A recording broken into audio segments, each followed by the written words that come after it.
बिस्मिल्लाहिर्रहमानिर्रहीम। अस्सलाम वालेकुम। जैकब न्यूज़ सां मां आहियां आबिद अली मंगरियो। पेश आहिनि हिन वक़्त जूं हेडलाइंस। मटियारी वेझो सिक्योरिटी फोर्सिस जे एहलकारनि जी गाॾी कल्टी, 6 जवान शहीद, 25 ज़ख़्मी, चैन जी हालत ॻणती जोगी। क़ौमी शाहराह ते छंडड़ मोरी वटि सिक्योरिटी फोर्सिस जी गाॾी तेज़ रफ़्तारी सबबि कल्टी थी पई। नतीजे में 6 जवान शहीद थी विया, जॾहिं त 25 ज़ख़्मी थी पिया। फ़ौतियुनि ऐं ज़ख़्मियुनि खे फ़ौरी तौर CMH अस्पताल हैदराबाद मुंतक़िल कयो वियो। मिलियल ॼाण मूजिबि पनो आकिल खां निकितल सिक्योरिटी फोर्सिस जे जवाननि जी गाॾी सईदाबाद वेझो ॻोठ धिंगाणो जमाली जे शहीद फ़ौजी जवान अब्दुल सलाम जमाली जे क़बर ते हाज़िरी भरे संदसि वालिदेन सां मुलाक़ात करे कराची वञी रही हुई त मटियारी वेझो छंडड़ मोरी वटि हादसे जो शिकार थी पई। खैरपुर जे माल रोड ते गंद वारी ट्रॉली में धमाको, रेंजर्स एहलकार समेत 3 ॼणा ज़ख़्मी। धमाके जे नतीजे में रेंजर्स एहलकार अजमल अली, म्युनिसिपल मुलाज़िम विजय कुमार ऐं रिक्शा ड्राइवर सख़्त ज़ख़्मी थी पिया, जिन खे सिविल अस्पताल मुंतक़िल कयो वियो। धमाके खां पोइ रेंजर्स पूरे इलाइक़े खे कड़ो चाढ़े छॾियो। धमाके बाद इलाइक़े में ख़ौफ़ पखिड़िजी वियो, जॾहिं त पुलिस ऐं कानून लागू कंदड़ इदारनि ज़िले में हिफ़ाज़ती इंतज़ाम सख़्त करे छॾिया आहिनि।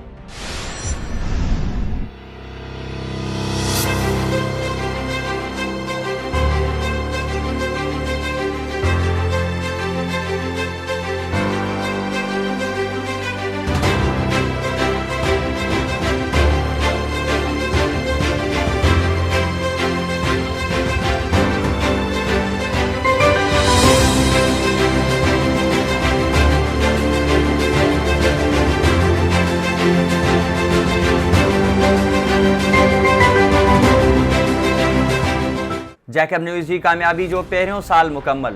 23 मार्च 2020 ते कोरोना जहिड़े पुरख़तर माहौल में पंहिंजी ट्रांसमिशन जो आगाज़ कंदड़ जैकब न्यूज़ HD के 1 साल मुकम्मल थी चुको आहे। इन सिलसिले में जैकबाबाद समेत समूरी सिंध बलूचिस्तान जे शहरनि में जैकब न्यूज़ जी पहिरीं सालगिरह मल्हाई वई।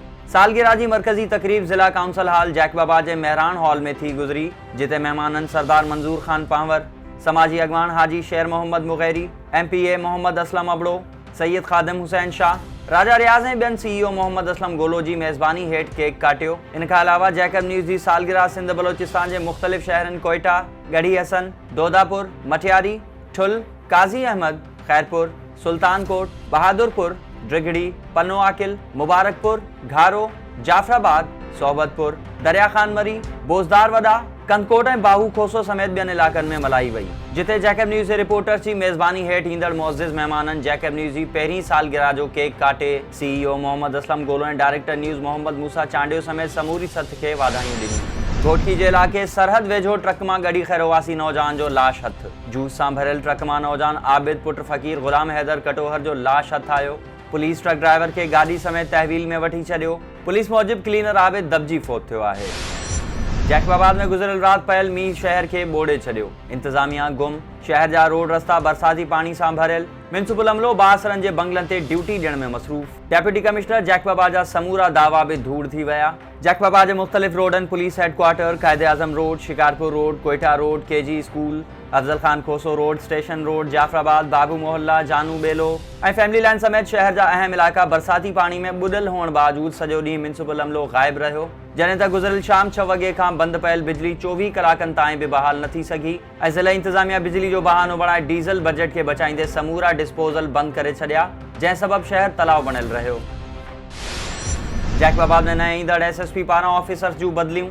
SHO Saddar Bashir Ahmad Maksi SHO A section ठुल मुक़रर, रीडर मुर्तज़ा मीरानी लाइन हाज़िर, आसिफ अली शाह खे SHO ताजोदेरो मुक़रर कयो वियो। A सेक्शन ते मुक़रर SHO अयास पठान खे लाइन हाज़िर कयो वियो, जॾहिं त DIB इंचार्ज सैयद अनवर अली शाह खे बदिली करे संदसि जाइ ते अनीस अहमद सूमरो खे DIB इंचार्ज मुक़रर कयो वियो। मुबारकपुर ऐं भरपासे जे इलाइक़नि में तूफ़ानी बरसात ऐं गॾे तबाही मचाए छॾी। हज़ारे एकड़नि ते बीठल गिदरे, हिंदाणे, टमाटर, कणक, मटर ऐं चणनि जे फसलनि खे कापारी धक। आबादगारनि तोड़े मंडी जे कमीशन एजेंट सां मथे ते हथ। तूफ़ानी बरसात सबबि ग़रीब माण्हुनि जूं झूपड़ियूं, होटलनि तोड़े घरनि मथां लॻल सोलर प्लेटूं, बिजली जा थंभा ऐं वण किरी पिया। कुदरती आफ़त खां बचाव लाइ माण्हुनि मस्जिदनि ऐं घरनि में क़ुरान पाक खणी वॾे आवाज़ में विर्द कया। बिजली जा थंभा किरण सबबि मीरपुर, मिर्ज़ा स्टाफ, जाड़ा ऐं मुबारकपुर समेत 200 ॻोठनि जी बिजली बंदि आहे, जॾहिं त ॻड़े सबबि केतिराई पखी बि अजल जो शिकार बणिया।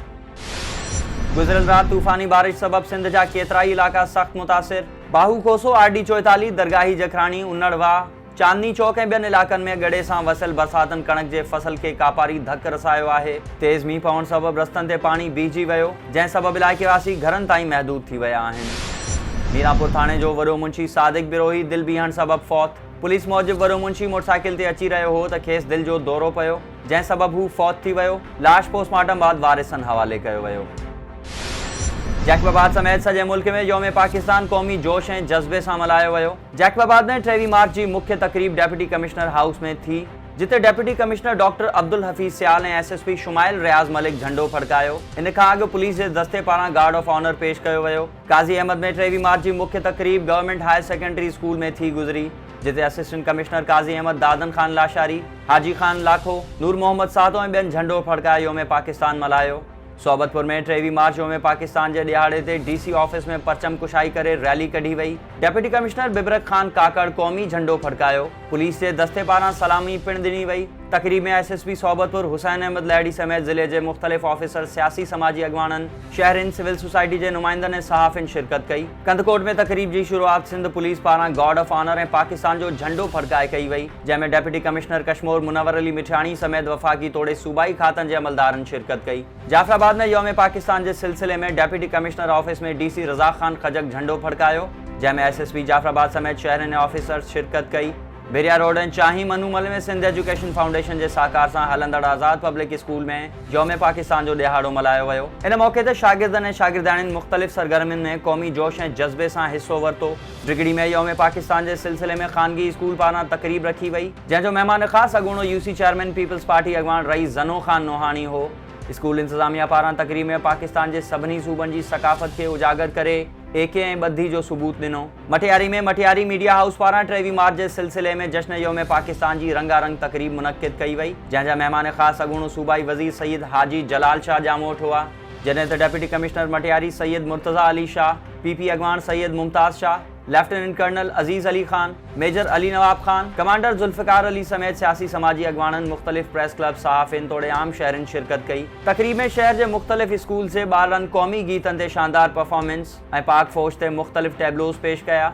घारो में यौम पाकिस्तान जे हवाले सां असिस्टेंट कमिश्नर सज्जाद अहमद अबड़ो, मुख़्तियारकार अहमद मेमण, DSP साकरो कादिर बख्श शास्कैली ऐं ॿियनि जी अॻवानी में AC ऑफिस खां रैली कढी शहर जो गश्त कयो वियो ऐं पाकिस्तान ज़िंदाबाद जा नारा हया विया।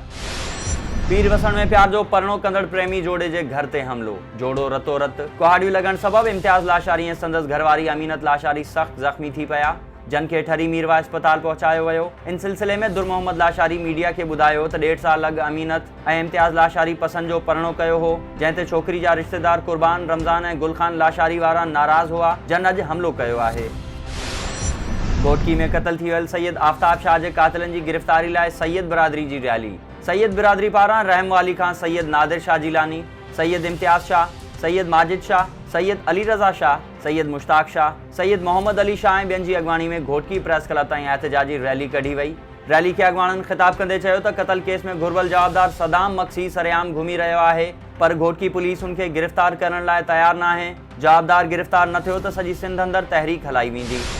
कंदकोट पुलिस फनकारा सोहणी नाज़ खे अगवा थियण खां बचाए वरितो। लाड़काणे वासण फनकारा जब्बार मलिक जे प्रोग्राम में शिरकत करण लाइ वञी रही हुई त पुलिस बडाणी वारे इलाइक़े में खेसि रोके वरितो। फनकारा मूजिब जब्बार मलिक नाले शख़्स 20,000 में प्रोग्राम बुक कयो ऐं 5,000 एडवांस मोकिलिया। पुलिस जी थोराइती आहियां जन बचायो। ॿियनि फनकारनि खे बि अपील आहे त अहिड़े इलाइक़नि में अचण खां अॻु पुलिस सां राब्ते में अचनि।